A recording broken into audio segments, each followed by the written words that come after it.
Welcome back to my channel again. How are you, my dear student? Very fine. Today we are going to discuss about the most important topic of English grammar, that is right from of verbs.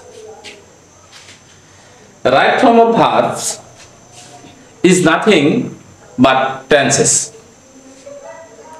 If any students have simple idea about tense, he will perform the right from of verb. Let's see. Dear student, you are seeing at the whiteboard always, every day, sometime, often or often, very often, seldom, generally, daily, regularly, occasionally, usually, normally, frequently, every time,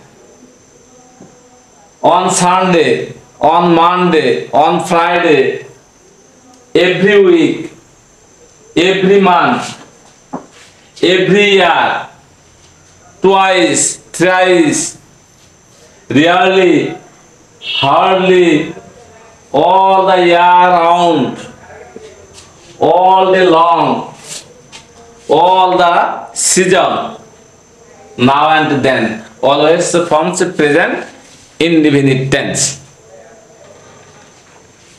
এখানে কথাটা হলো, এই যে উপরে যে ওয়ার্ডগুলো, অ্যাডভার্বগুলো, এই ওয়ার্ডগুলো যদি কোনো বাক্যে অবস্থান করে, কোনো বাক্যে যদি এই ওয়ার্ডগুলোর উপস্থিতি পাওয়া যায়, সেই বাক্যটা, সেই সেন্টেন্সটা অবশ্যই প্রেজেন্ট ইনডিফিনিট টেন্সে করতে হবে।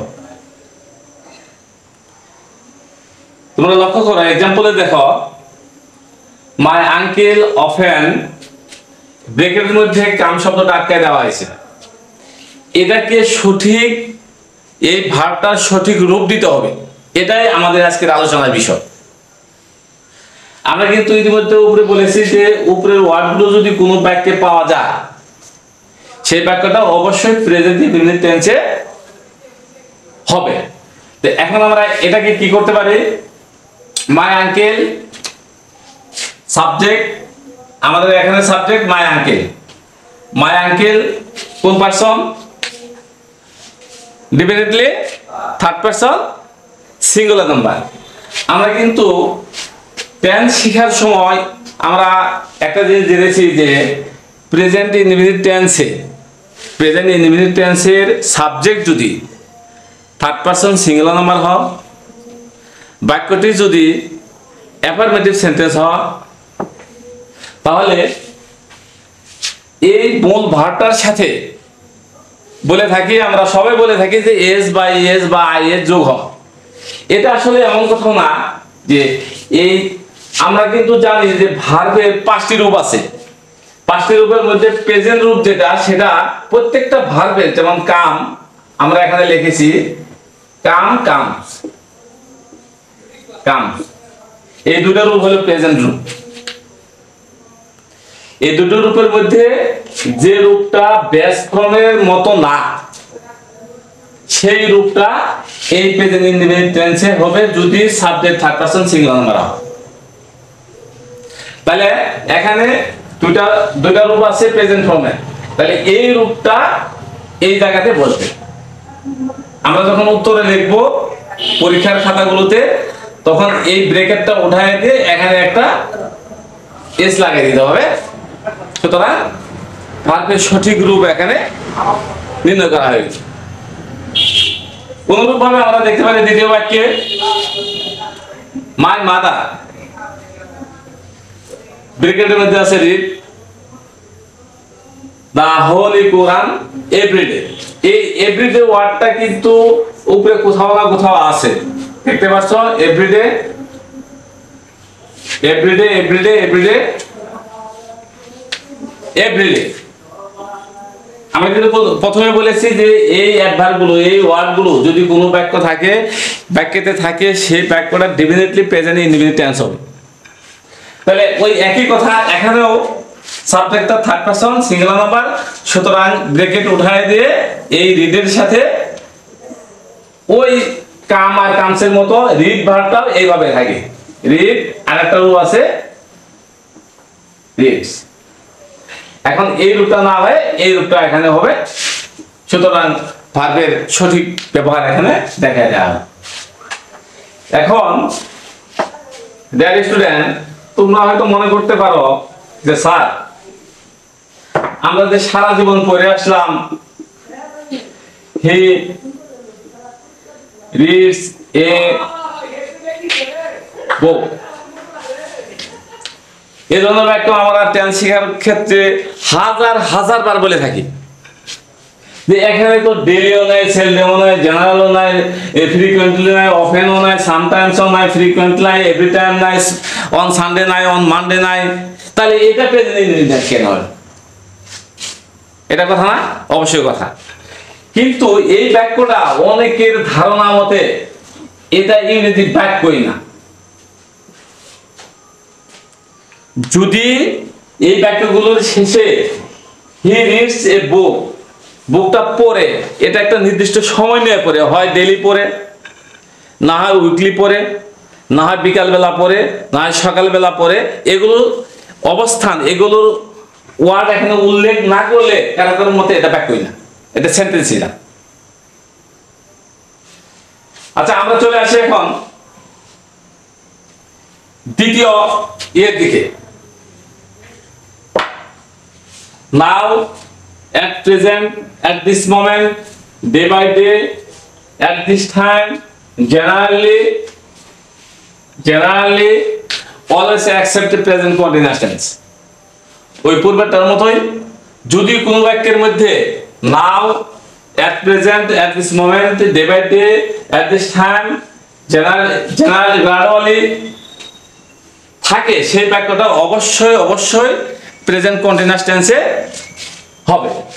তাহলে আমরা এখানে এই এক্সাম্পলে এই বাক্যে দেখতে পাচ্ছি নাও অ্যাডভার্বটি অবস্থান করছে, সুতরাং এই বাক্যটা অবশ্যই প্রেজেন্ট কন্টিনিউয়াস টেন্স করতে হবে। এখন প্রেজেন্ট কন্টিনিউয়াস টেন্স করতে গেলে আমরা কিন্তু অবশ্যই প্রেজেন্ট কন্টিনিউয়াস টেন্সের কিছু রুল আমরা ইতিপূর্বে শিখেছি। যেমন প্রেজেন্ট কন্টিনিউয়াস টেন্সের সাবজেক্টের পরে অবশ্যই অ্যামিজার দরকার, তাই না? অ্যামিজারের দরকারে অ্যামিজারের ক্ষেত্রে আমরা অ্যামিজারের ব্যবহারও শিখেছি। এম ইজ আর আমি অনেক সময় বলে থাকি যে অ্যামিজার তিন ভাই, চিন্তা করা দরকার নাই, আয়ের সাথে এম বসায়ে ইজ বসাই তিনে, আর কি এখন বসাতে পারি অন্য সবখানে। এই অ্যামিজারের মধ্যে একমাত্র আই প্রোনাউনের সাথে ব্যবহার হয় এম, আর শুধু থার্ড পারসনের সাথে, থার্ড পারসন সিঙ্গুলার নাম্বারের সাথে ব্যবহার হয় ইজ। এই দুইটা বাদে যত পারসন আছে ওদিকে সবার সাথে আর ব্যবহার। তাহলে এখানে যদি আমরা এটাকে রাইট করতে চাই, এটাকে সঠিক রূপে রূপান্তর করতে চাই, তাহলে ব্র্যাকেট উঠায় দিয়ে আমরা কি করতে পারি? I am going to school না। অনুরূপভাবে যদি আমরা দ্বিতীয় বাক্যে চলে আসি, দেখো they play at this moment. এই যে এট দিস মোমেন্ট ওয়ার্ডটা এই জায়গায় উল্লেখ করা আছে, এট দিস মোমেন্ট। আমরা বলেছি যে এই ওয়ার্ডগুলো যদি কোনো বাক্যে থাকে সেই বাক্যটা অবশ্যই প্রেজেন্ট কন্টিনিউয়াস টেন্স করতে হবে। অনুরূপভাবে আমরা এখানে তাহলে এটা এই ব্র্যাকেট উঠায় দিয়ে আমাদের বলতে হবে কি, they are playing,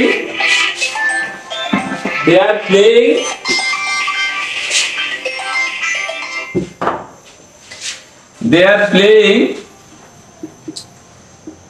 football at this moment.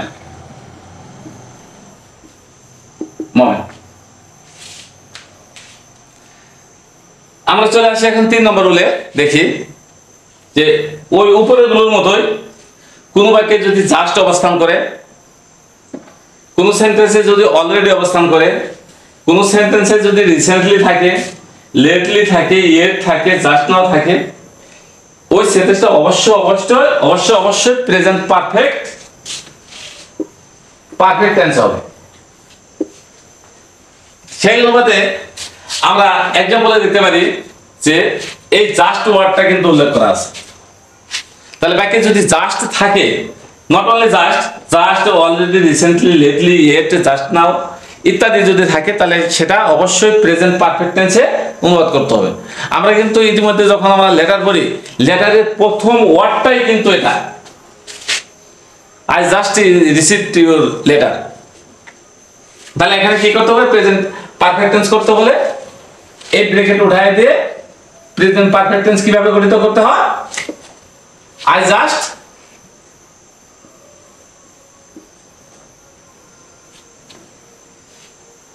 I just have received your letter.